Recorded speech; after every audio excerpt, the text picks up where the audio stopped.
Hello everyone, welcome to another video. In this video, I will show you how to enable and disable bold text on your iPhone. Now, this is fairly simple to do. The only thing you have to do is you have to go to settings, and then from settings, make sure that you go to accessibility, which is right here. And then make sure to go to display, and let me just find it. Make sure to go display and text size. And then here, as you can see, we have bold text and we have large text. So we can enable bold text, disable bold text like this, right? And we can also, use larger text right here, and we can increase the text size like that, right? So we will disable this because obviously we don't need it, but here you can enable and disable bold text. Fairly simple, right?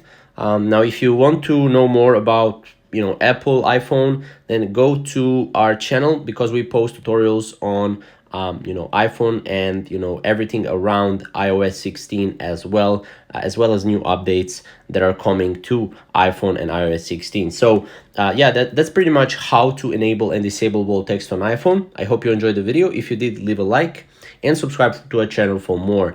Thank you guys for watching.